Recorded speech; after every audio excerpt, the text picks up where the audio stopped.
Salam, hörmətli dostlar. Namaz ibadətinin hər kəsin öz dilində edilib-edilməyəcəyi mövzusuna toxunacağıq. Bilirsiniz ki, İslam dini ümumbəşəri dindir. Həzrət Məhəmməd də bu minvalla bütün bəşəriyyətə göndərilmişdir. Ona görə İslamın bir çox əsasları bir milləti, bir qövmü, bir coğrafiyanı deyil, bütün dünyanı əhatə edən mahiyyəti daşıyır. Bütün bəşəriyyəti nəzərə alıb bu ibadətlər, bu itayətlər, bu hökmlər öz əsasını tapıbdır. İslam dinində birinci əsas təkid olunan ibadət namaz ibadətidir. Qeyd edək ki, namazdan başqa müxtəlif itayət və ibadət növləri var, dua var. Yəni, İslam dininin ümdə prinsiplərindən biri də ondan ibarətdir ki, digərlərindən fərqlənən müsəlman istənilən yerdə dua edə bilər. Bəzi dinlərdə ibadət üçün məhdud yerlər ayrılır, gərək hökmən ibadət evində dua edəsən, ibadət edəsən, ancaq İslam dini belə deyil. Həzrət Peyğəmbər buyurub ki, bütün təmiz yerlər, torpaq, yer üzü mənim üçün ibadətgah qərar verilibdir. Ona görə təbii ki, məsciddə ibadət etmək savab və fəzilətli olsa da, eyni zamanda insanlar öz evlərində, iş yerlərində, bağlarında, bağçalarında, həyətlərində ibadət edə, dua edə, namaz qıla bilərlər. Amma bu namazın öz dilində oxunub-oxunmaması məsələsini yenidən bu gündəmə gəlib. Orta əsrlərdə də bir zaman mübahisə predmeti olubdur. Amma son dövrlər bunu Qərbin ideoloji institutları müxtəlif psixoloji təsir vasitələri ilə İslam ümmətini daha da dərindən parçalamaqdan ötürü və məkirli niyyətlərini həyata keçirməkdən ötürü belə mövzuları atırlar ortaya müxtəlif insanların vasitəsilə. İnsanları etnik xüsusiyyətlərini qabardaraq, bəzi tarixi şəxsiyyətlərin, deyək ki, ümumbəşəri obrazdan çıxardaraq sırf hansısa millətə xas olduğunu tərənnüm etməklə özününkiləşdirmək ya özgələşdirmək niyyəti güdərək, bax, bu cür müxtəlif məzhəb ayrı seçkiliyi, yeni dinlərin, təriqətlərin yaradılması, bax, bunlar hamısı Qərbin ideoloji institutları tərəfindən əsasən müsəlman ümmətini, İslam birliyini, İslam dəyərlərini təhrif etmək üçün öz niyyət və məqsədlərini həyata keçirməkdən ötürü İslam dünyasında həyata keçirilən məsələlərdəndir. Həmçinin reform adı altında, sanki bir yenilik gətirmək adı altında İslam aləmində də deməli, bəzi bu cür müxtəlif fikirləri ortaya atırlar ki, namazı hər kəs öz dilində qılsın. Tutaq ki, həcdə bütün müsəlmanlar bir vəhdət həmrəylik yeridir, ibadət edirlər və burada deməli, dünyada bütün bu üləmanın qəbul etdiyi kimi mütəxəssislərin bir neçə zəngin dil var ki, bunlardan biri də ərəb dilidir. Bu dildə icra edirlər. Tutaq ki, məsciddə cümə namazına insanlar yığılır, orada cürbəcür millətlərdən olan müsəlmanlar var və burada ortaq dil ərəb dili götürülür və əsas vacib ibadət də namaz ibadətidir ki, bu ibadəti hamı eyni bir dildə bir surə oxuyaraq icra edirlər cəm şəkildə. Amma öz dualarını, sonraki dualarını öz dillərində hərə edə bilər və edir də. Yəni, dəfn mərasimləridir, orada oxunan dualardır, kəbin mərasimləridir, əqd məclisləridir, dualarıdır ki, bunlar insanların öz dilində oxuna bilər və oxunur da. Eyni zamanda Quran-ı Kərimin oxunması da ki, artıq mötəbər tərcümələr varsa, bəli, bu tərcümədən insanlara tərcümə edilə, oxuna bilər. Yoxsa hər ərəb dilini bilən hər kəs özü Quranı bildiyi üslubda və başa düşdüyü formada tərcümə etməsi bu düzgün deyil. Yəni, namaz ibadəti eyni zamanda müsəlmanların həmrəyliyini təşkil edən bağlardan biridir. Yəni, beynəlxalq din olan İslam dininin məhz birləşdirici amillərindən, vəhdət deyirik, bu vəhdətə gətirən amillərindən biridir. Təsəvvür etsək ki, əgər tutaq ki, 10-20 millətdən ibarət olan bir 100 nəfər toplum, deyək ki, bir məsciddə namaz qılır və bunların heç biri ərəb dilində duaları bilmir, Fatihə surəsini bilmir, hərə öz dilində bu namazı oxumağı bacarır. Onda bu cəm namaz, cəmaat namazı, cümə namazı necə baş tuta bilər? Necə alına bilər? Təbii ki, bu mümkün deyil. Ona görə, bax, bu təşəbbüsü, dırnaqarası bu təklifi, bu iddianı ortaya atanlar İslamın həqiqi mahiyyətini ya bilmirlər, ya da bilərəkdən qeyd etdiyim kimi kənar təsirlər nəticəsində bölücülük amili irəli sürürlər. Ona görə də, bax, bu məsələləri ortaya atırlar. Namazın təbii ki, başa düşülərək oxunması vacibdir. Müasir dövrümüzdə elə bir insan tapmaq mümkün deyil ki, o 5 kəlməlik Fatihə surəsini əzbərləyə bilməsin və yaxud da ki, onu əzbərləsin, amma mənasını bilməsin. Hərçənd ki, buna baxmayaraq, namaz öyrənənə kimi əgər dili yatmayan yaşlı insanlar olarsa, onlara təbii ki, hətta vərəqdən yazıb oxumaq, hətta tərcüməsini də yazıb demək, bunlara icazə verilir. Bunlara İslam fəqihləri, İmam Malik bin Ənəsin də bununla bağlı fətvası, fikri var ki, üzündən oxumaq olar, kənardan bir yerə tutaq ki, kağızı, dəftəri, kitabı qoyub, oradan da oxumaq olar. Və yaxud da İmam Əbu Hənifənin mötəbər fətvası vardı ki, o dövr üçün ki, bəzi kənar millətlər İslamı təzə qəbul etdikcə ərəb dilinə dilləri yatmırdı və namaz sözlərini öyrənə bilmirdilər. Hətta o fətva vermişdi ki, bəli, hər kəs öz dilində oxuya bilər. Amma təbii ki, bu bir müvəqqəti bir keçid üçün nəzərdə tutulan bir şeydir ki, insan öyrənənə kimi, yəni bir var insan namaz surəsini əzbərləyə bilmir və bu bəhanə ilə də uzun müddət ibadətdən kənar qalır. Bir də var ki, öz ana dilində hələ ki o surəni oxuya bilir və o surə ilə də namaz qılır. Təbii ki, qılsın, qıla bilər. Ancaq cəmaət namazı bu ictimai bir ibadət olduğu üçün, sosial bir ibadət olduğu üçün, insanların kollektiv şəkildə bir itaət və ibadətini təşkil edən bir amil olduğu üçün artıq hər kəsin öz dilində bunu tərənnüm etməsi bu ziddiyyət yarada bilər. Yəni, bayaq misal çəkdim ki, bir məsciddə tutaq ki, müxtəlif dillərdə namazlar qılınsın və bu nə cür anlaşıla bilər. Amma görürsünüzmü, hər kəsin öz dilində dua etməsinə heç kimin bir iradı yoxdur. Bax, bu İslam dininin özəh məsələlərindən biri də budur.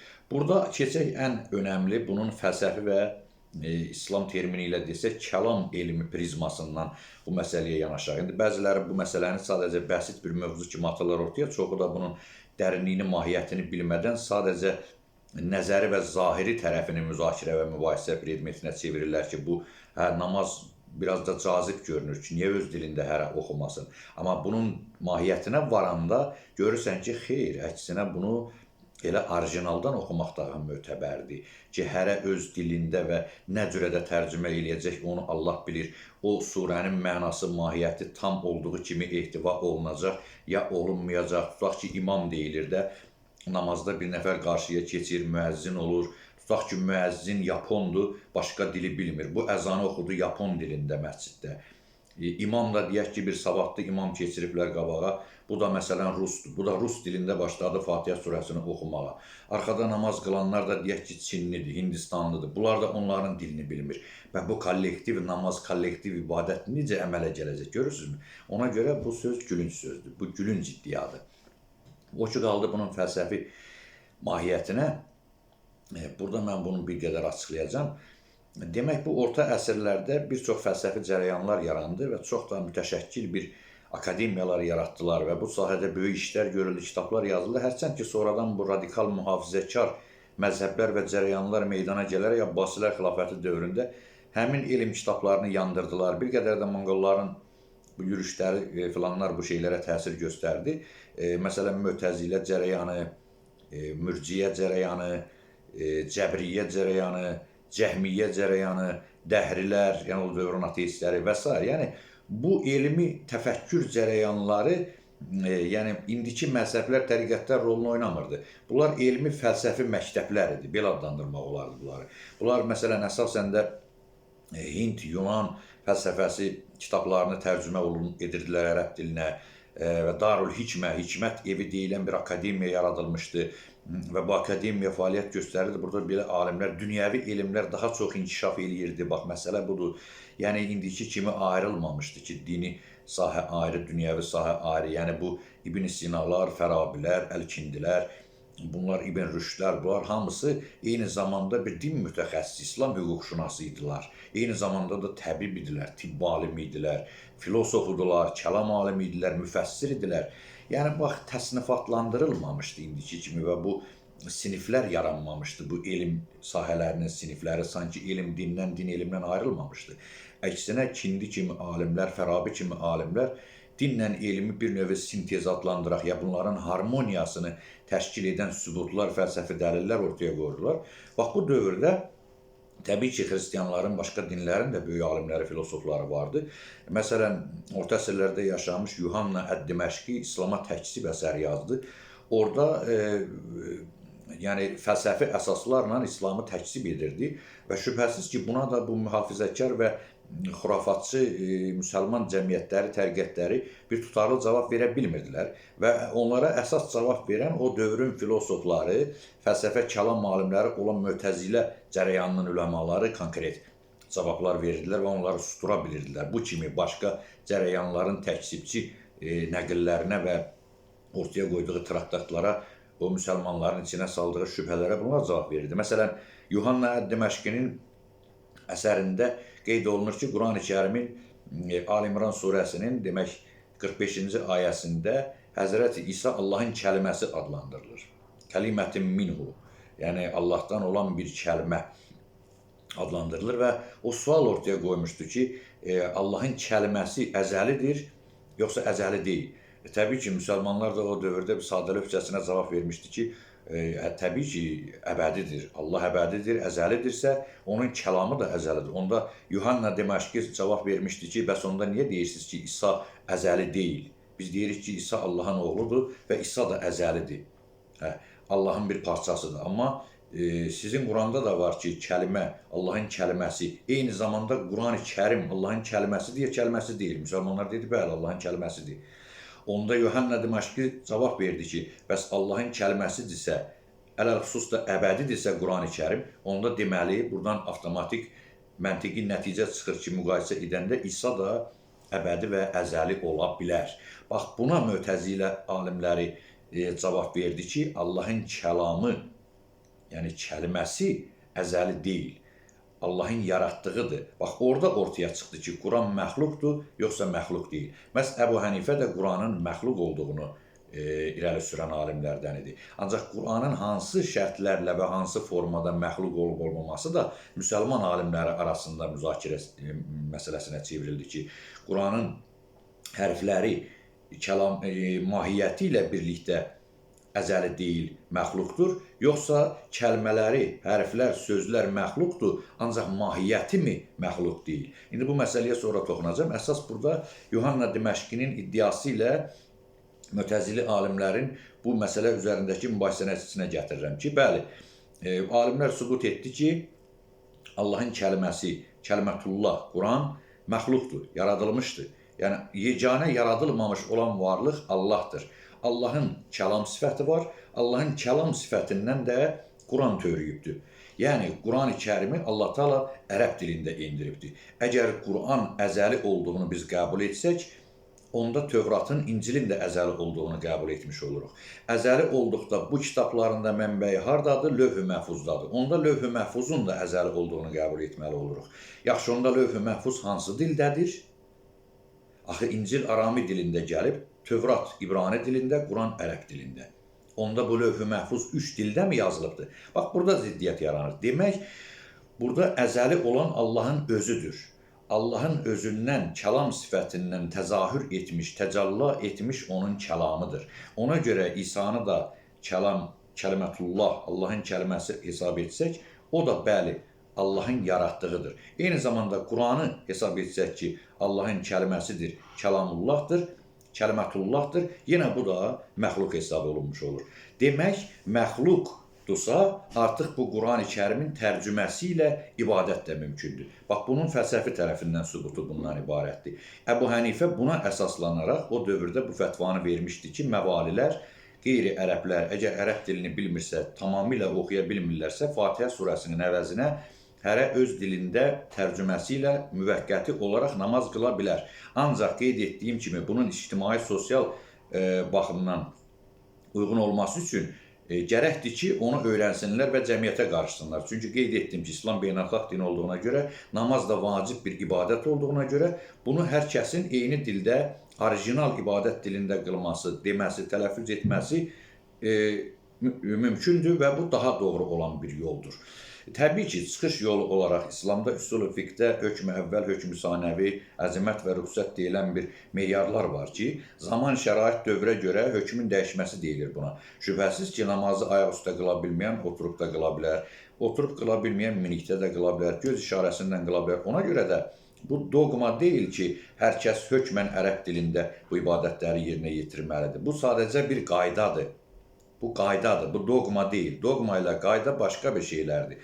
Bəli, çıxış yolu olaraq mümkün olmayan bir şəxs ki, ərəb dilini öyrənsin, onu tam tələffüz etsin və tələffüz etsə də bu yanlış namaz qılacaq, mənasını da başa düşməyəcək. Bax, bundansa təbii ki, öz dilində onu o ibadəti icra etməsinə icazə verilir. Amma ümumi rəy, ümumi əsas qəbul olunan mövqe bundan ibarətdir ki, xeyr, orijinal dildə olmalıdır. Yəni, Quran-ı Kərimin əzəli olması və yaxud da məxluq olması bu fəlsəfi bir mövzudur və bu əsas da orta əsrlərdə kəlam alimləri tərəfindən müzakirə və mübahisə edilibdir və bu da nəticəyə gəlinib ki, bəli, Quran-ı Kərimin hərfləri, kəlmələri, dili məxluqdur. Bu yaradılmışdır. Allah yaradıbdır bunu. Tövratı da yaradıb, İncili də yaradıb. Bunlar fərqli-fərqli dillərdədir. Əgər bu kitablar əzəli olsaydı, bunlar hamısı eyni dildə olardı. Yaxud bunlar tərcümə olunubmu yerə indirilibdir. Onda demək belə çıxır ki, lövh-i məhfuzdakı başqa dildədir. Bax, bu ziddiyyətli məsələlər özü onu sübut etmiş olur ki, Allahın kəlamı yaradılmışdır, məxluqdur. Və məxluq olan bir şeydə dəyişmək, tərcüməsini meydana gətirmək, mənası üzrə mümkün olan bir formada ifadə etmək doğrudur. Bax, Quranın o bir dövrlər mühafizəkarlar tərcüməsini də haram edilmişlər. Bax, bu həmin məsələyə dayanır ki, Quran əzəlidir və əzəli olan bir şeyi də tərcümə etmək, dəyişmək olmaz. Axır sonra ki, bu orta əsrlərdə bu mütəzili alimlərinin Quranın məxluq olmasını ortaya qoyması fikrindən sonra demək Quranın tərcümə və təfsir və şərh olunması, başqa dillərdə yayılması məsələsinə icazə verildi və bu məsələyə müsbət yanaşıldı. Bax, bu baxımdan bunun sosial tərəfləri ilə yanaşı, hüquqi və fiqhi tərəfləri ilə yanaşı, mən burada kəlam və fəlsəfə elmi yönündən də bunun izahını verməyə çalışdım ki, Quranın hərənin öz dilində oxuması və namazın da, necə deyərlər, hərənin öz dilində Quran surələrini oxuyaraq qılması mövzusuna bu nöqteyi nəzərdən yanaşmaq lazımdır. Bu prizmadan yanaşmaq lazımdır ki, fəlsəfi cəhətdən özü özlüyündə bu mümkündür və məqbuldur, ancaq fiqhi və sosial cəhətdən, İslam sosiolojisi cəhətindən, ümum alimlərin icması cəhətindən, Həzrət Peyğəmbərin ortaya qoyduğu bir sünnət sistemi, mizan, Quran mizanı və meyarı cəhətindən isə düzgün və doğru deyil.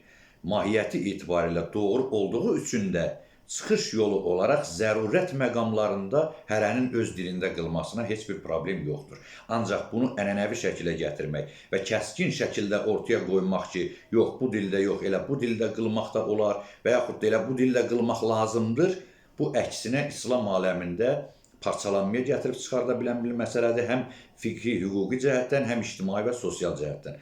Ona görə mən hesab edirəm ki, mənim bu qeyd etdiklərimi nəzərə alaraq, İslam dinində Quranın tərcüməsinin başqa dillərdə oxunmasına və eyni zamanda namazın ərəb dilində və yaxud başqa dillərdə qılınıb-qılınmaması məsələsinə aydınlıq gətirmiş olacağıq.